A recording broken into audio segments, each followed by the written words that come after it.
People say that you might find somebody walking around with blinders on.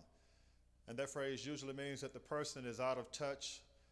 They don't know what's happening around them. They aren't really paying attention to what's going on around them. No matter how you say it, it's not really a compliment. By contrast, when you use the phrase about blinders talking about a racehorse, it's actually a good thing, because the purpose of putting blinders on a racehorse is to keep the racehorse focused on the race. The blinders keep the horse from seeing what's beside it, or maybe even seeing what's behind it. The horse is forced to focus on the race. I often wonder sometimes that with blinders on the horses, if you were to take a racehorse without blinders, what would happen? Quite possibly the horse might be spooked by the crowd, the noise of the crowds, or the horse might run into another horse's lane. So it's a good thing for horses, for racehorses, to wear blinders, but when we speak of human beings, we don't want to talk about someone having blinders on. But if the purpose of blinders is to keep the horse focused on the race, focused on what's in front of it, perhaps we ought to think about putting blinders on ourselves. Now let me pause for a second and say that I don't mean to say that we ought to run down to a supply store and buy blinders to put on ourselves, but as human beings, we do need something to help us focus.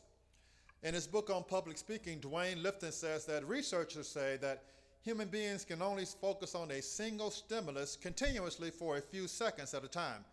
That means that by now you probably have already stopped listening to what I'm saying. So if we have a natural tendency to not focus on a single stimulus for long, then we have to work on developing an ability to maintain a central point of focus. In fact, within the human experience, the most important thing in life is that we focus on developing and maintaining a committed, personal relationship with Jesus Christ. The only way to have this type of relationship is to make a commitment to follow Jesus. In fact, I believe that every Christian must commit to follow Jesus individually. Everyone must make that choice to follow Christ. In the latter part of John's Gospel, chapter number 21, beginning around verse number 14, Jesus has a conversation with Peter about focus.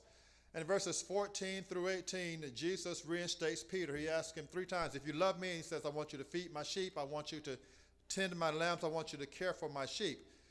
And at the end of verse 18, Peter has been reinstated. And then in verse 19, Jesus tells Peter, follow me.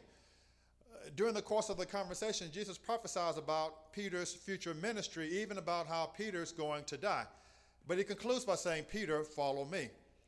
Now, according to Lifton, Peter would not be able to maintain focus more than a few seconds, yet Jesus is asking Peter to focus on ministry for several years leading up to his eventual death. How would Peter be able to do that? I think Peter could only do that if Jesus gave him spiritual blinders. In fact, we see the very first opportunity for Jesus to utilize spiritual blinders on Peter. Because in verse 20, Peter has just received the instruction from Jesus to follow him, and Peter turns around to look at John. And while looking at John, he asks Jesus, Lord, what about him? Jesus says, in essence, don't worry about John, Peter, you follow me. In other words, what Jesus is telling Peter is that, Peter, you focus on following me. You don't look to the right, you don't look to the left. You focus on following me.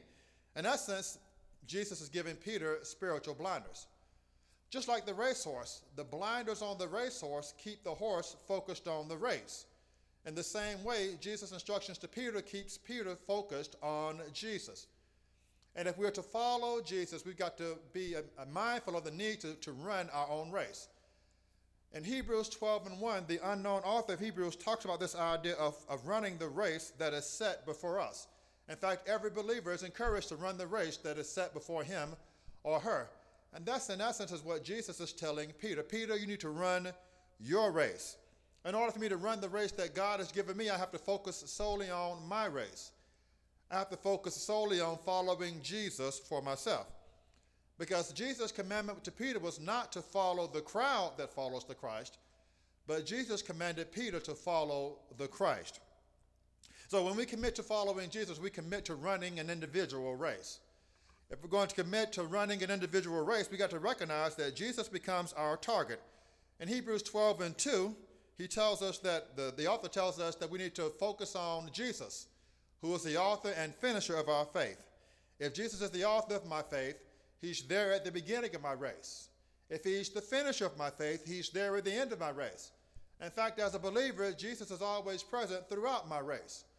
And so if I focus on following Jesus, I focus on my target, I focus on my goal, I focus on my finish line.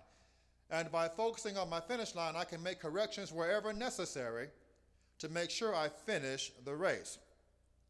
Let me close with a brief story. There's a story in Greek mythology about a young lady who could outrun any man and said she'd only marry the man who could run faster than her. A young man realized he could not win the race, so he prayed to Venus, the goddess of love, and she gave him 3 golden apples to use during the race. During the course of the race, the young lady kept outrunning the man, but he would throw an apple to the right and ahead of her. She would take her eyes off the prize, stop to get the apple, and he would pass her. By the time they neared the finish line, he threw his 3rd and last apple. She immediately stopped the race, stopped to pick up the apple, and lost the race. The reason why she lost? Because she took her eyes off the prize. She stopped following her primary goal. Brothers and sisters, we got to make sure we recognize what Jesus told Peter. Peter, you don't have time to worry about someone else. You follow me. As believers, we're called to follow Christ. We have an individual responsibility to follow Jesus for ourselves. Will you follow Christ today?